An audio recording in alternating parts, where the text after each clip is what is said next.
So you've done the work. You've meticulously downloaded, 50 textbooks? You've got 27 language apps lined up on your phone. All perfectly categorized, I'm sure. Of course. And you've bookmarked every single ultimate guide to fluency ever written.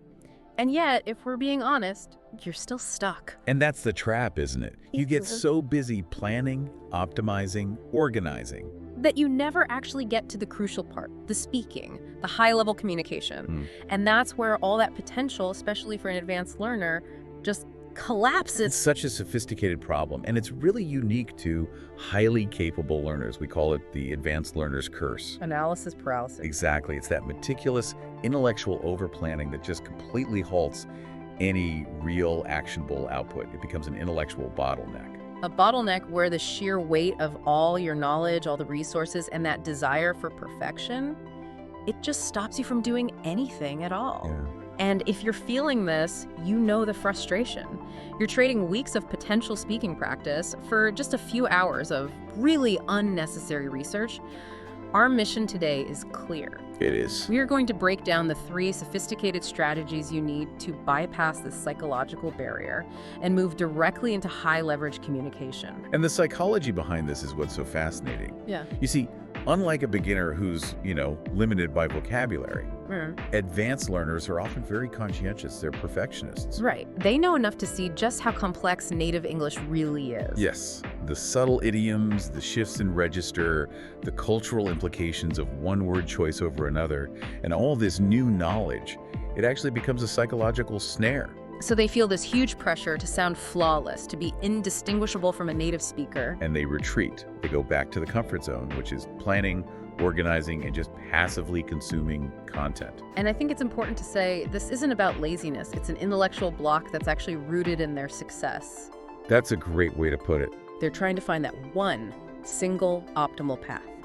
The perfect app, the best accent program, the ideal study schedule. It's a completely self-defeating exercise. This pursuit of a theoretical maximum just cripples their progress. Well, it's like studying a map for 2 hours versus just starting to walk for 30 minutes. The journey itself gives you so much more useful data than the prep ever could. We have to shift from endless optimization to the practical sufficient. The practical sufficient. That's it, exactly. And speaking of shifting focus, if this deep dive is already helping you challenge how you think about fluency, please take just 2 seconds. Like this video and subscribe to the Talk English podcast. Your support really does ensure we can keep having these kinds of nuanced discussions. Okay, let's get into it. Strategy 1, the 80-20 rule reboot. Now, we all know the Pareto principle, right? 80% of results from 20% of effort. But the advanced learner completely distorts this. How so? They spend 80% of their time agonizing over that tiny marginal 20% of knowledge. The rarest illusions, the most obscure grammatical exceptions you might find in some academic paper. So we need a mental shortcut. What's the word you used? A heuristic. A heuristic, yes. Yeah. It's a fast, efficient way to solve a problem that bypasses that need for exhaustive analysis. But let me just push back on that for a second. Go for it. Isn't the goal of an advanced learner to master that marginal 20%? If they stop aiming for perfection, aren't they just settling? That's the critical question, and it gets to the heart of why they get stuck. They're confusing research with mastery. Mastery requires action. And the key concept here has to be diminishing returns. Beyond a good point, the payoff for each extra hour of research just drops off a cliff. Precisely. You might spend 5 hours researching some high-register conditional phrasing for one negotiation, but your actual overall communicative fluency, it might only improve by 0.5%. That is a terrible return on investment. Terrible. The goal isn't to know everything, it's to use enough. So this reboot is about shifting from optimization to sufficiency. So how do you apply that practically? We call it the Goldilocks zone of planning. You need some planning, but you have to be ruthless about cutting the excess. So for you listening, it means this. Okay. 1, identify one high-impact, weak area, let's say structuring arguments under pressure. 2, choose 2 primary resources you already have, not 50. 2. And what's step 3? Set a concrete deadline for a public, measurable action. For example, delivering that argument to a colleague by Friday. And crucially, you have to commit to no more research on it. Because that research effort, it just drains your cognitive load. Exactly. The total mental effort you have in your working memory. It gets completely overloaded. I can relate to that. The mental fatigue of just deciding what to study can be more draining than the studying itself. Yes. So more adopting a good enough mantra for your planning, you preserve your mental energy for the actual execution. You're saving your intellectual perfectionism for when it matters, for the moment of speaking. Not for the planning stage. Exactly. And that focus on execution leads us perfectly into strategy 2. This one is drawn from the tech world, the minimum viable product, or MVP, approach. This one is transformative. It completely redefines how an advanced learner sees their own mistakes. Because analysis paralysis makes you want to deliver a final, polished, perfect product. Right. But an MVP in business is just the most basic version of a product you can give to users to get feedback. For you, the learner, your product is your spoken output. So the MVP approach encourages prototyping.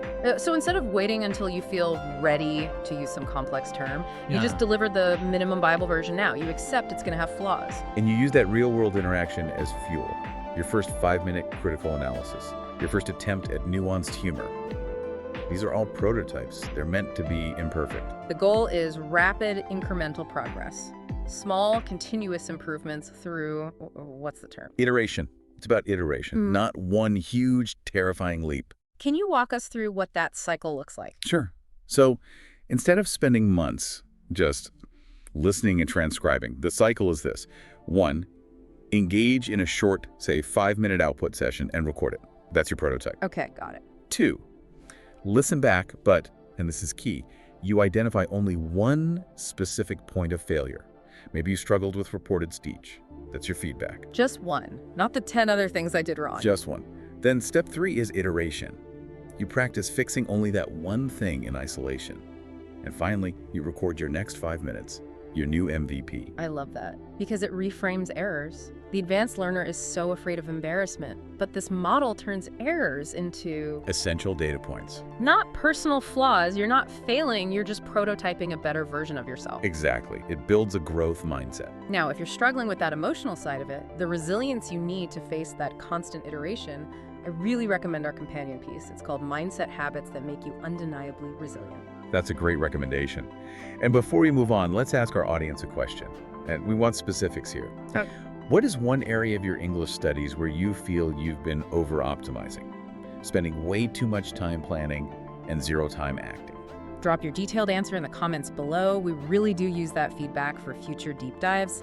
And hey, if you're getting value from this, please share this with another advanced language learner in your network. All right, our third and final strategy.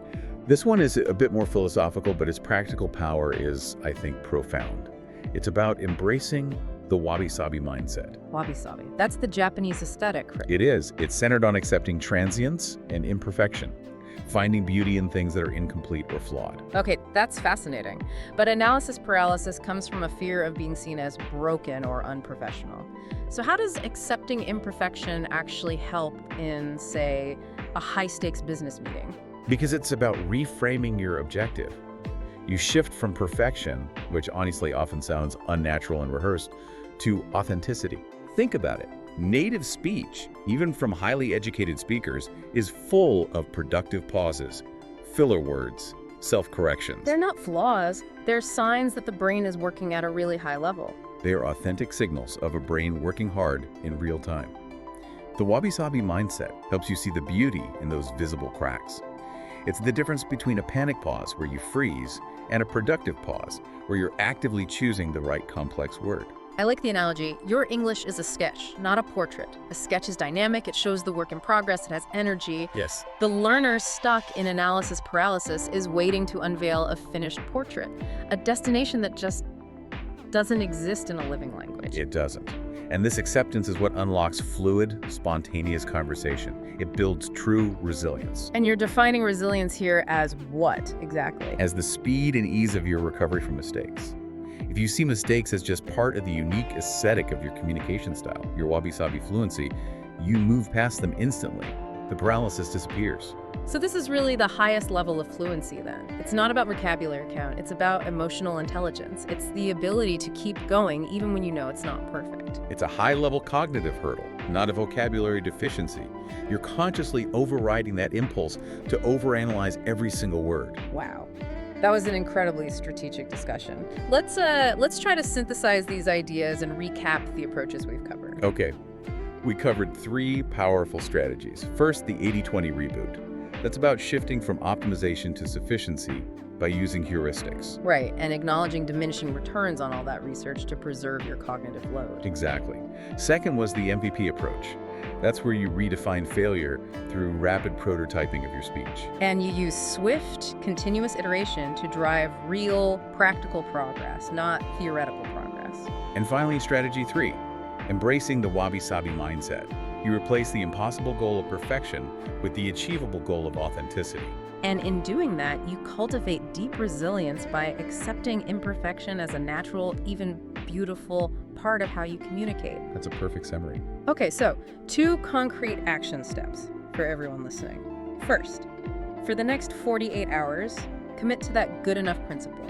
Pick one resource, one topic, and dedicate 30 minutes to pure action. No more research. And second, write this down. My English is a sketch, not a portrait. Look at that before you speak this week. Just let go of the pressure to deliver some masterpiece. I love that.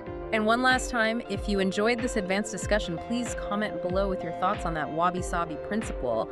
And of course, like this deep dive and subscribe to the Talk English podcast. It makes a huge difference. And I want to leave you with one final thought tied to strategy 1.